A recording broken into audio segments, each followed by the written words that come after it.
Bonjour à tous, merci d'être présents sur notre chaîne. J'accueille aujourd'hui Jérôme Stazak. Bonjour Jérôme. Bonjour Marie. Merci d'avoir accepté cette interview. Avec plaisir. Et nous sommes ici présents aujourd'hui pour le lancement du livre Le pouvoir de décision de Jérôme Stazak. Est-ce que tu peux m'en parler un petit peu? Explique-moi ce qui t'a motivé à écrire ce livre.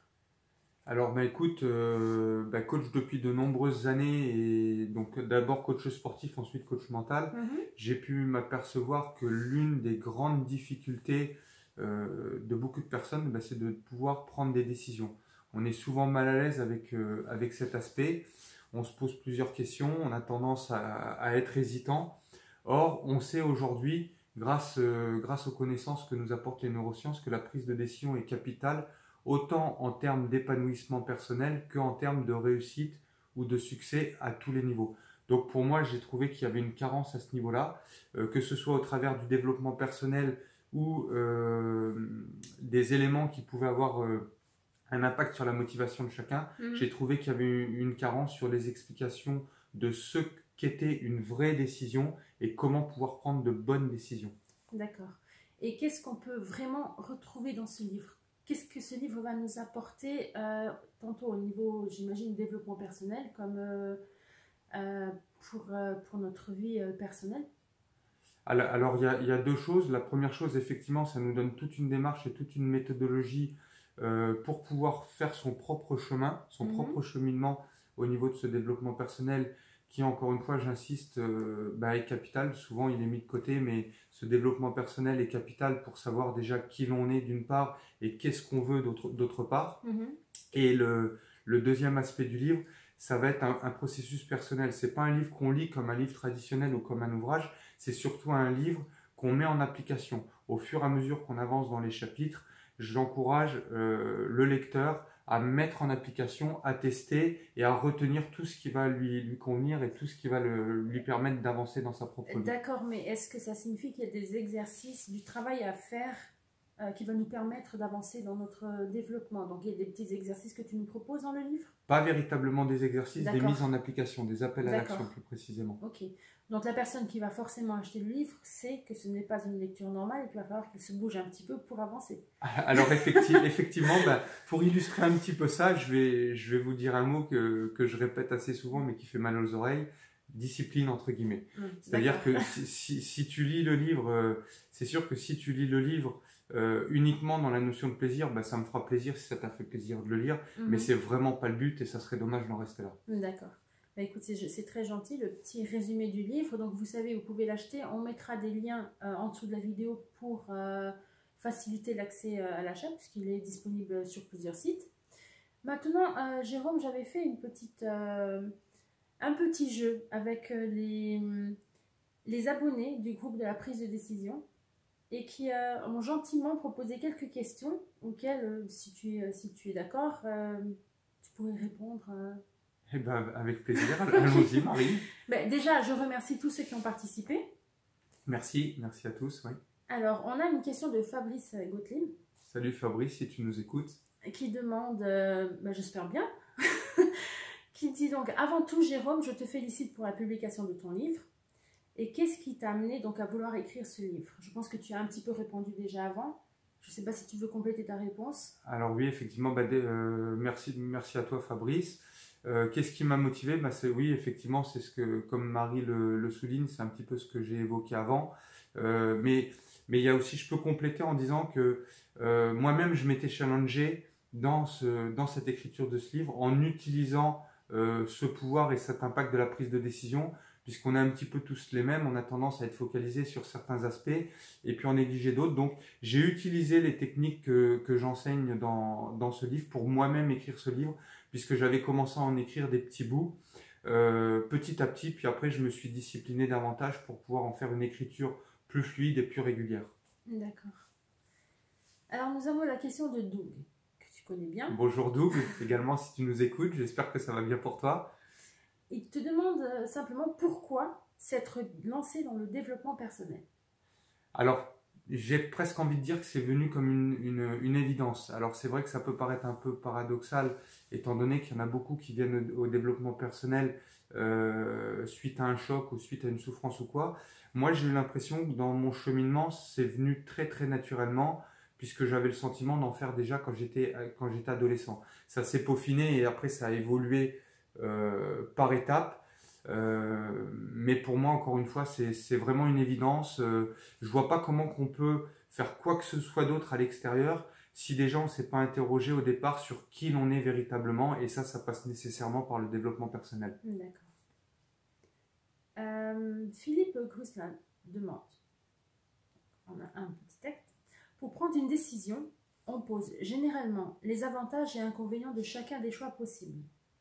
Chacun en ayant souvent un nombre plus ou moins égal, ou que son esprit s'efforce d'équilibrer, existerait-il un moyen de trancher objectivement en séparant le concret par rapport à la résistance au changement? Alors là, je vais répondre en 2 points. Disons qu'il y a 2 aspects. Il y a un aspect, en général, si vraiment tu t'écoutes et si vraiment tu prends le temps d'écouter cette voix intérieure ou cette voix du cœur, la bonne décision va te venir vraiment automatiquement. Il peut y avoir un brouillard dans ta tête ou des conditionnements qui vont dire c'est pas la bonne solution parce que tu auras ton entourage qui t'aura un petit peu formaté entre guillemets, que ce soit l'entourage familial, que ce soit l'environnement, que ce soit la société. Mais au fond de chacun de nous, en général, il y a cette voix, si on prend le temps de l'écouter, il y a cette voix qui nous donne le chemin ou la décision à prendre. Ensuite, le deuxième aspect, et là ça peut paraître délicat pour beaucoup, c'est que c'est pas forcément ce qui est le plus confortable qui va être la bonne décision. On peut des fois être mal à l'aise avec certaines décisions, on sent que c'est la bonne, on sent que notre cœur nous dit d'aller vers là, mais on a peur du regard des autres, on va avoir peur du jugement, ou on se dit, on sort de notre zone de confort parce qu'on n'a pas l'habitude de faire ça. Et ben moi j'ai envie de vous dire, souvent, c'est ce qui nous fait sortir de notre zone de confort qui va s'avérer être très bénéfique par la suite. Donc ça nécessite en fait d'oser. Donc encore une fois, j'en parle dans le livre, comment qu'on ose et comment qu'on fait ce grand saut en avant. Mais souvent, paradoxalement, ben, ce n'est pas forcément la solution la plus évidente en termes de confort personnel qui va être la bonne décision. D'accord, merci. Nous avons Nancy qui a un peu triché parce qu'on lui a demandé une question et elle en a posé 3. Merci Nancy. Merci, 3 merci alors Nancy. Alors la première, comment impliques-tu ton intuition dans tes décisions? Que fais-tu pour développer la tienne? Et en as-tu toujours eu? Alors, 3 questions qui se complémentent quand même. Ben, je vais répondre à l'envers. En as-tu toujours eu? Non, clairement non. J'ai longtemps fonctionné de manière robotisée, militaire et purement sportive. Donc pendant longtemps, je me disais je fais ça et c'était point à la ligne quoi qu'il arrivait. Et après, il y a eu un cheminement progressif au début et ensuite qui est venu d'un coup, j'ai envie de dire, suite à une blessure sportive que j'ai eue. C'est-à-dire qu'en 2012, il y en a qui me connaissent un petit peu, qui connaissent la petite histoire, mais en 2012, j'ai eu une blessure à la cheville, une entorse à la cheville, qui s'est avérée beaucoup plus grave que ce que je pouvais l'imaginer. Et j'ai mis du temps à m'en sortir. Et c'est à partir de là, en fait, que j'ai développé mon intuition, parce qu'au lieu d'avoir, par exemple, dans le domaine du sport, au lieu d'avoir un entraînement très carré, très paramétré, avec un plan d'entraînement précis à suivre, je suis devenu beaucoup plus instinctif dans ma façon de m'entraîner. Ça ne veut pas dire que je saute des séances d'entraînement si j'ai pas envie de m'entraîner, mais je suis capable de les modifier instantanément. Je peux très bien augmenter le volume, diminuer le volume, augmenter l'intensité ou baisser l'intensité. Au niveau de ma vie personnelle ou de ma vie professionnelle, c'est devenu aussi progressivement exactement de la même façon. Professionnellement, avant j'étais un robot, c'est-à-dire que je pouvais travailler de 6 h du matin jusqu'à minuit sans me poser aucune question annexe. Alors que maintenant, je vais avoir des blocs de temps et à l'intérieur de ces blocs de temps, il y a toujours des blocs rigoureux avec une forme de discipline. Je vois que Marielle sourit parce qu'elle pourra peut-être en attester. Donc, il y a toujours des blocs rigoureux, mais il y a aussi des moments où c'est purement instinctif et purement, j'ai envie de dire, naturel, si le mot est bon. Et comment je le développe, Nancy? Eh ben, c'est surtout par le yoga et par la méditation. Le fait de me centrer le matin, c'est un rituel que alors je me le suis imposé pour le coup au début et maintenant ça se fait avec plaisir et et quand je le fais pas, je sens qu'il y a quelque chose qui manque. Mais généralement, on peut dire que 5 à 6 fois par semaine, je me tiens à ce rituel. Et ça développe beaucoup parce que ça permet à la fois d'avoir son ancrage sur soi. Et moi, je me suis aperçu que ça développait cette intuition, et je pourrais même aller plus loin, ça développe une certaine créativité, puisqu'il y a beaucoup de choses que je fais dans la matinée qui ne sont pas forcément strictement liées à un agenda que j'avais planifié au départ, mais qui correspondent au moins en partie à ce que j'ai ressenti comme une évidence au moment de ma séance de méditation. D'accord. Je confirme pour le reste. Alors, Géraldine voudrait savoir les conseils que tu pourrais donner pour une reconversion professionnelle. Alors, ça, c'est un champ assez complexe. Là, on entre, oui, on n'est plus tout à fait dans le développement personnel, même si ça peut se rejoindre. Au niveau de la croissance professionnelle, pour se sentir bien dans une activité, il y a plusieurs aspects. Déjà, bien connaître ses valeurs. Donc, s'interroger sur ses valeurs. On ne l'a pas toujours fait lorsqu'on se lance dans notre première carrière. Souvent, on se lance dans une première carrière, soit parce qu'on a été orienté dans celle-ci, ou soit parce qu'on avait des aptitudes ou des compétences spécifiques pour un domaine, mais on s'aperçoit dans le temps que ce n'est pas forcément ce qui nous aligne, ou ce n'est pas forcément ce qu'on a envie de partager avec les autres. Donc, première chose, c'est vraiment vérifier quelles sont nos valeurs et se poser la question si les actions ou les objectifs que nous demande notre métier, notre profession, sont bien en accord avec au moins la majeure partie de nos valeurs. Je dis toujours, on a plusieurs valeurs, mais on a souvent 3 valeurs phares pour la plupart des individus. Si notre activité professionnelle nous permet de répondre à ces 3 valeurs phares, on sait qu'on est dans la bonne direction. Par contre, si on ne s'y retrouve pas, il y a peu de chances qu'on soit dans la bonne direction. Ensuite, le deuxième point que je dirais, c'est vérifier nos besoins. On a tous des besoins humains. Pour rappel, il y en a 6. Il y a le besoin d'amour et de relation, on a le besoin de liberté, on a le besoin de sécurité, on a le besoin de partage et de contribution, on a le besoin d'évolution et de croissance, et on a le besoin de se sentir important auprès des autres. Donc, mais par contre, on ne met pas ces 6 besoins dans le même ordre. Donc, je vais dire la même chose au niveau de l'activité professionnelle.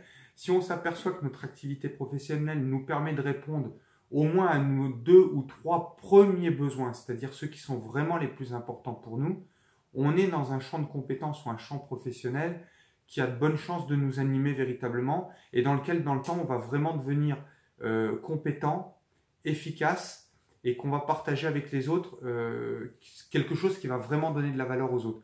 Par contre, si les besoins auxquels on répond sont plutôt en fin de course, ça ne va pas coller. Si je vous donne un exemple très terre à terre, pour rejoindre un maximum d'entre vous, si votre besoin de sécurité est extrêmement profondément important, je dis ça sans caricature, mais vous allez probablement vous orienter sur des professions liées au fonctionnariat ou à la fonction publique. Alors si on fouille un peu, c'est pas si sécure que ça, mais instinctivement vous allez vous orienter là-dessus. Ou alors dans des postes de salariat, mais dans des grandes entreprises où que la structure est déjà bien organisée. Inversement, si votre besoin de liberté est plus profond, il y a très très peu de chances que vous vous orientez dans la fonction publique. Vous avez même peu de chances de travailler dans une grosse entreprise. Vous allez soit créer votre propre activité, soit être commerciaux dans un secteur d'activité qui vous anime, ou alors vous allez peut-être proposer vos compétences dans une entreprise, mais ça va être plutôt une petite entreprise, une entreprise dans laquelle on va vous laisser beaucoup de liberté, dans laquelle vous allez pouvoir toucher à plusieurs tâches, parce que vous allez vraiment avoir besoin qu'on vous fasse confiance et vous allez avoir besoin qu'on vous donne des responsabilités. Encore une fois, liberté, ça va avec responsabilité. Donc, si vous êtes plus sécure, vous allez plutôt vouloir savoir qu'est-ce qu'on va vous demander de manière précise. Si vous êtes plus liberté, vous allez plutôt vouloir mettre en avant ce qui vous anime, mettre en avant ce qui vous passionne et regrouper peut-être plusieurs compétences que vous pouvez avoir. C'est bien compris. Alexandre Tanzi demande si les si les prises de décision sont guidées par obligation ou par nécessité.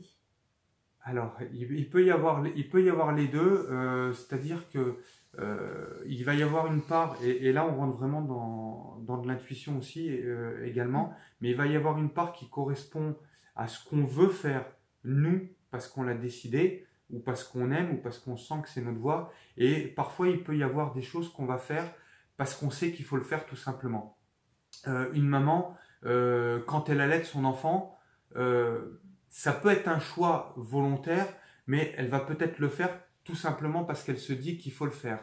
Quand vous vous impliquez pour une cause, que ce soit la cause des enfants ou la cause des personnes âgées qui sont seules, ou j'ai envie de dire peu importe la cause, ou des enfants malades ou quoi, ou l'écologie, la planète, vous pouvez très bien avoir envie de faire autre chose. Mais vous savez qu'il faut le faire et vous allez le faire. Donc je pense que c'est un petit peu les deux. Ça peut être une nécessité, une obligation ou quelque chose qui nous anime nous parce que c'est notre passion. Moi, si je vais courir en montagne, c'est que moi. Par contre, là actuellement, au niveau politique, il y a quelque chose il y a des choses qui nous tombent sur la tête qui sont complètement catastrophiques, inhumaines et dictatoriales.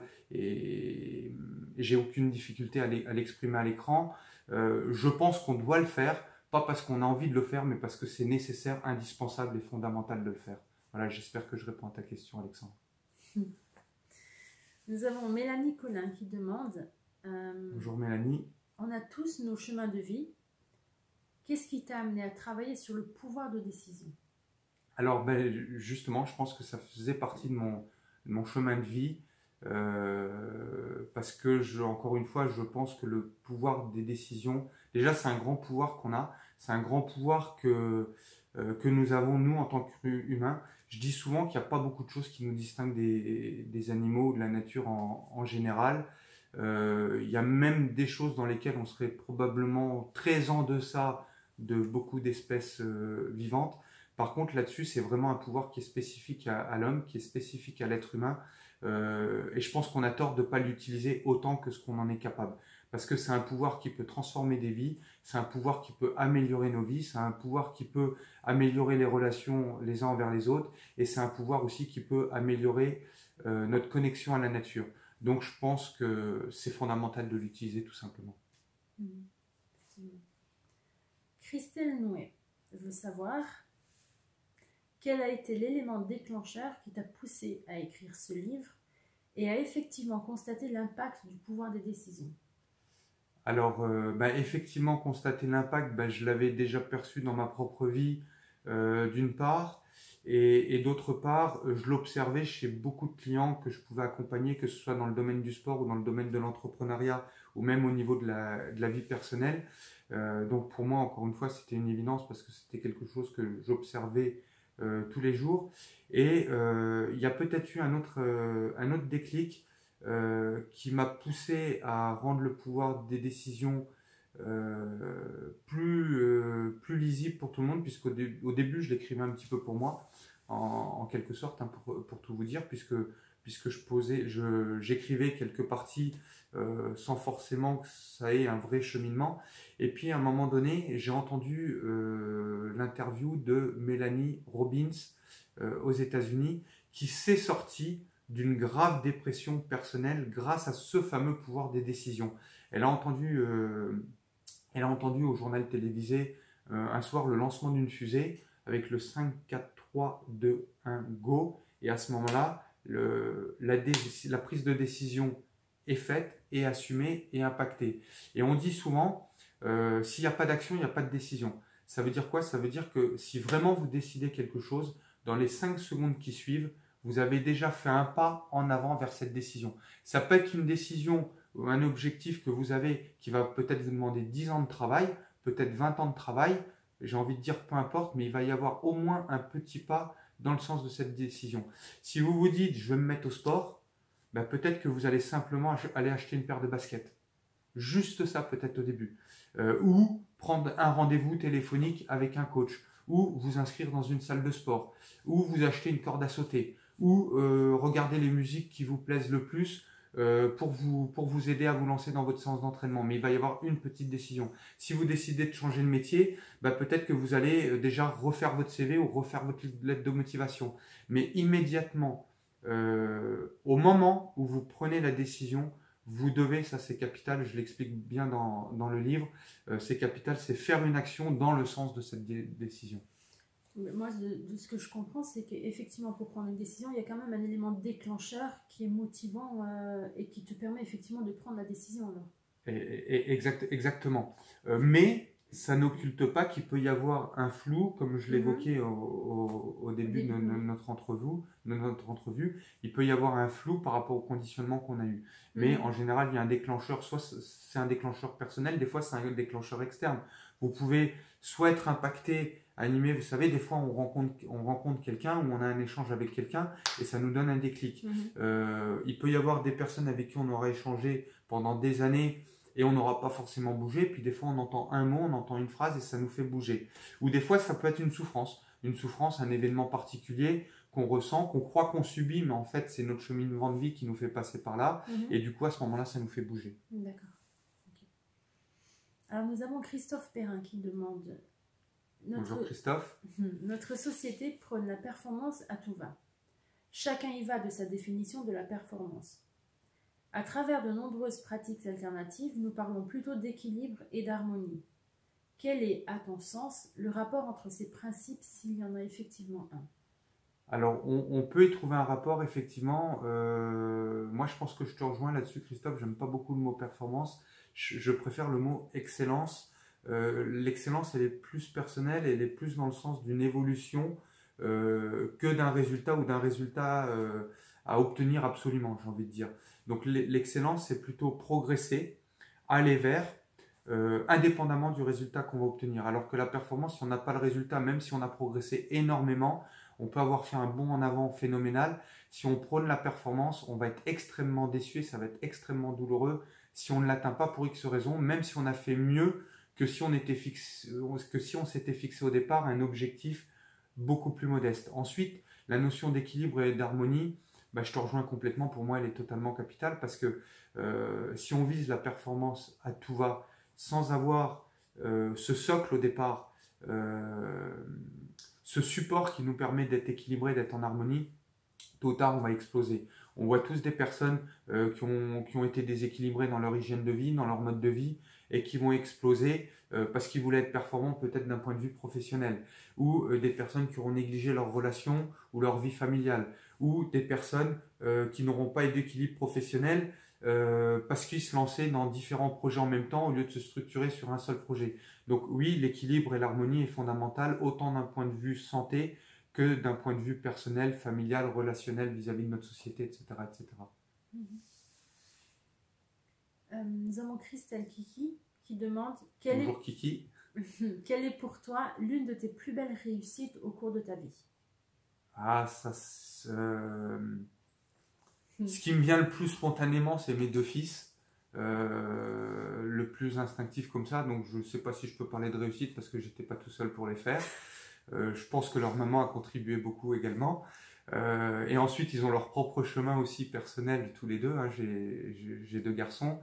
Donc ouais, c'est probablement la plus belle réussite parce que j'en suis fier, parce que c'est mes fils, et puis parce que même si tout n'est pas toujours parfait, voilà, c'est mes fils.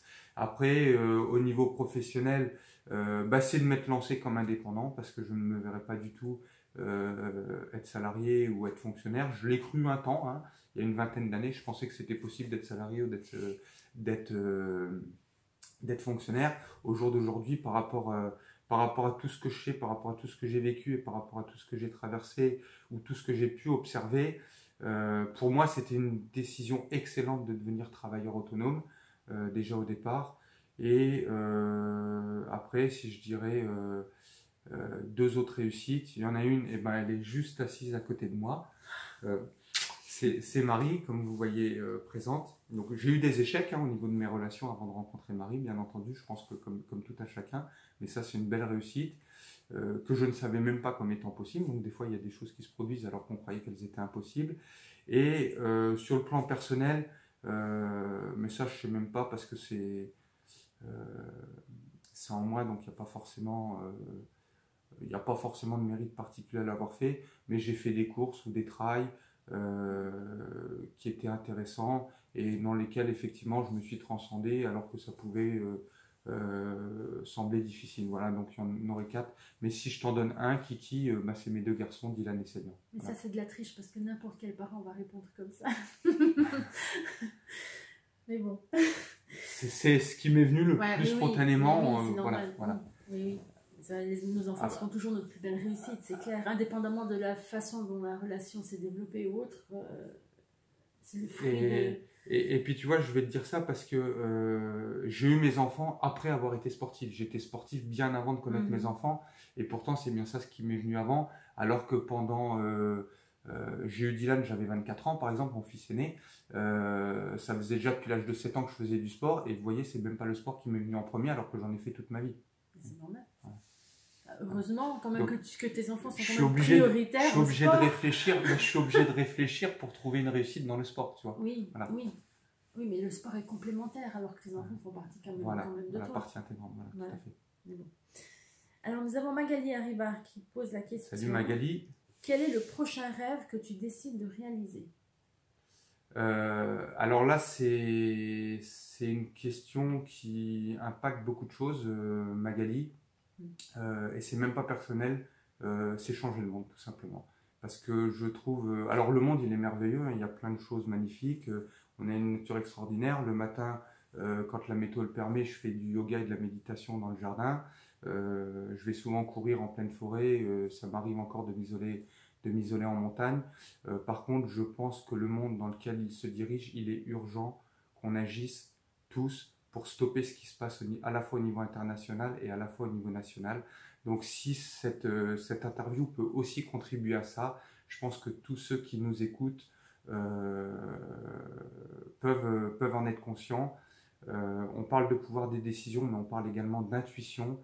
Et je pense que si on est un tout petit peu connecté, c'est juste une histoire de gros bon sens, qu'on ne peut pas aller là où on cherche à nous orienter. Donc je ne parle pas forcément de la France parce que c'est bien plus vaste que ça, mais je veux changer nos gouvernances et je veux changer le monde.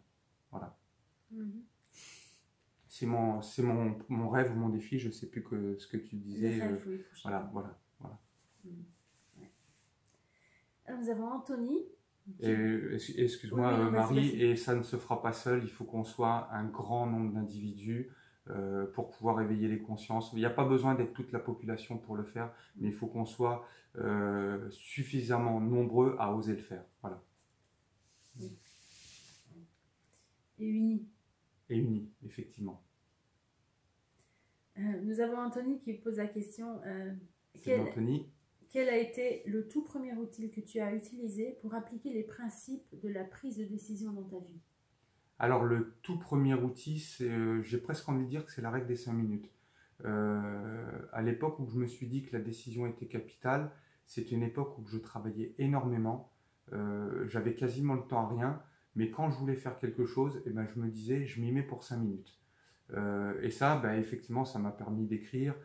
Ça m'a permis de faire des séances de sport quand j'avais pas le temps. Ça m'a permis quand même malgré tout de passer un petit peu de temps avec mes enfants quand il n'y avait pas le temps, etc. etc. Donc la règle des 5 minutes, c'est-à-dire faire quelque chose même si on s'y engage que 5 minutes. Et des fois on va peut-être y passer un quart d'heure, une demi-heure ou une heure, mais la règle des 5 minutes, je pense que c'est la première règle à appliquer quand on sait qu'on devrait faire quelque chose mais qu'on croit ou qu'on pense qu'on n'a pas le temps. En quoi elle consiste cette règle des 5 minutes? Donne-nous un exemple. S'engager tout simplement, l'appliquer 5 minutes. Par exemple, tu sais que tu devrais faire du sport, mais tu penses que tu n'as pas le temps ou tu n'en as pas envie. Tu sais que ça serait mieux pour toi, ben, dis-toi, je fais 5 minutes de sport. Parce que ton cerveau, il ne va pas avoir d'appréhension. Si Marie, je te dis, viens, on va courir 1 heure, ton cerveau, il va se mettre en zone de panique. Oui, tu vas peut-être courir, mais dans le sens inverse pour pas venir. Pour rentrer à la maison, c'est ça. Voilà. Par contre, si tu sais que tu vas courir 5 minutes, bah, ton cerveau, quelque part, tu lui mens, mais dans la bonne direction. Oui. Lui, il va être rassuré, il va se dire, ça va ne durer que 5 minutes. Ça pourrait être pour l'apprentissage d'une langue, pour l'écriture d'un livre. Moi, je ne peux pas vous dire le nombre de fois où je n'avais pas envie d'écrire ou que je n'avais pas le temps d'écrire et je me suis dit, je n'écris que 5 minutes. Et après, souvent, bah, finalement, on écrit quand même un quart d'heure. Donc voilà. Donc Sport, travail, famille, dans tous les domaines, on peut appliquer cette règle des 5 minutes. Voilà, donc l'exemple que tu nous cites de ton livre, ça peut rejoindre effectivement ma prochaine question, qui est de comment procèdes-tu pour écrire? Donc effectivement, donc, tu appliques déjà la règle des 5 minutes pour te forcer, entre guillemets, à écrire tous les jours. Mais est-ce qu'il y a autre chose, une autre règle ou une autre façon de faire Alors, spécifique. la toute première règle, ça a été oui, cette règle des 5 minutes. Ensuite, je me suis dit, je vais le faire un quart d'heure tous les matins, et c'est ce que je fais actuellement. Là, je ne l'ai pas fait depuis une semaine, mais sinon j'écris 15 minutes, une demi-heure tous les matins. Et je m'en suis donné une troisième qui m'est venue intuitivement, c'est le s'il est. Si quelque chose, c'est-à-dire s'il est 7 heures du matin, j'écris 15 minutes. Et à force de me répéter ça, bah, ça crée un ancrage, un petit peu comme un mantra. S'il est 7 heures du matin, c'est le moment d'écrire. Ça pourrait être, s'il est 5h30 du matin, c'est le moment de la séance de yoga, ou pour d'autres personnes, ça pourrait être 8h ou 10h, ou peu importe. S'il est 16h, les enfants rentrent de l'école, c'est peut-être le moment d'éteindre le téléphone ou d'éteindre l'ordinateur. Si quelque chose, voilà. D'accord. Moi, ça m'a servi pour l'écriture. Ouais, mais moi, j'arrive pas à appliquer tes règles, en fait. Ça marche pas avec moi.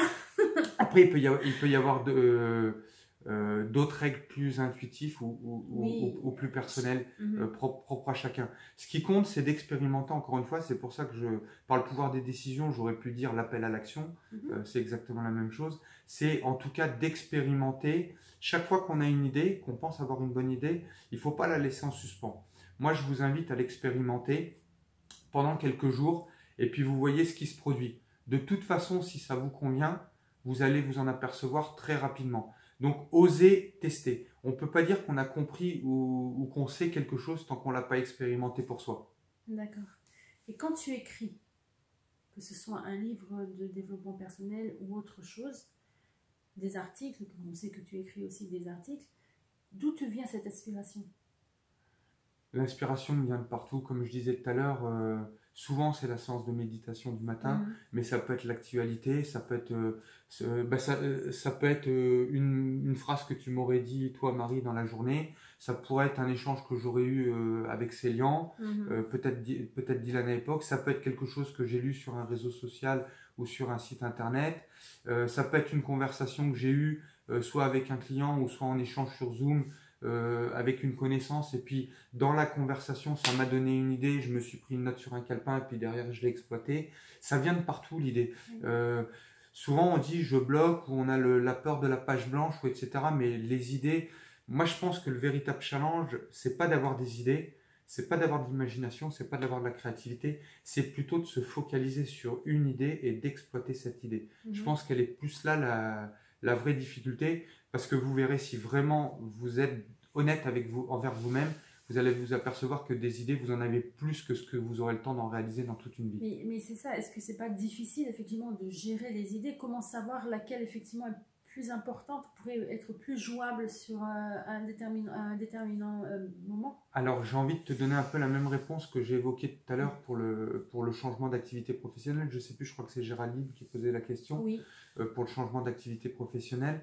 Fais le lien avec tes valeurs. Quand tu as une idée, si ton idée est trop éloignée de tes valeurs et de tes besoins personnels, c'est pas forcément une bonne idée pour toi. Ça ne veut pas dire que ça ne nécessite pas d'être fait, mais à ce moment-là, là, je vais plutôt te parler comme un chef d'entreprise ou comme un leader. Ne le fais pas toi-même. On a peut-être un problème avec la vidéo, non? Taille des fichiers, mais ne le fais pas toi-même, délègue-le si c'est important, mais que ça ne correspond pas à tes valeurs. Si vraiment tu as plusieurs valeurs ou plusieurs besoins qui s'y rejoignent, tu verras que c'est une bonne idée, et là tu n'en auras pas tant que ça qui correspondent. Moi, quand j'écris un article, c'est toujours en lien avec des choses qui m'animent véritablement et profondément. D'accord, d'accord. Ok, donc on a fait le tour des questions. Donc le pouvoir de décision disponible sur Amazon, Bookelist, plein de sites, voilà. Bookelist, Amazon, sur le site des coachings Décider sa vie également, oui. Vous pouvez l'avoir. Et puis si vous avez le moindre problème, à la limite, vous envoyez un email à Marie à contact@decidersavie.com, à tout attaché, decider.com, et puis vous serez guidé. Mais de toute façon, sur le site des coachings Décider sa vie, donc coachingdecidersavie.com, vous pouvez l'avoir. Il y a un menu déroulant qui vous permet d'accéder directement au livre. Et sinon, comme Marie le dit, Amazon, peut-être la FNAC également. Je ne sais pas, parce qu'on s'est publié sur Bookelist, et Bookelist sont dispatchés, donc il est assez facile à trouver. Oui. Et ma toute dernière question, est-ce qu'on peut s'attendre à un prochain livre? Oui, on peut s'attendre à un prochain livre qui est déjà écrit. Alors, il n'y a pas forcément de date parce que j'écris quasiment tous les jours, comme je le disais tout à l'heure, mais j'ai bien une idée globale, hein, là où je veux emmener, l'impact que je veux avoir, il est bien précis en moi, mais en revanche, j'écris de manière de plus en plus intuitive. Donc il fera peut-être 200 pages, il en fera peut-être 400, j'en ai aucune idée. Oui, ça reste un petit secret. N'en dévoile pas trop, laissons un peu le suspense. J'ai pas à parler. Ok, bah merci beaucoup Jérôme pour le temps que tu nous as accordé, parce que je sais que c'est pas facile dernièrement. Merci Marie, merci à tous de nous avoir écoutés, puis merci à tous ceux qui ont posé des questions, parce que ça me va droit au cœur et ça me fait plaisir si on peut contribuer chacun à notre façon. Merci à tout le monde et passez une excellente journée. Bonne journée, au revoir. Au revoir. Allez.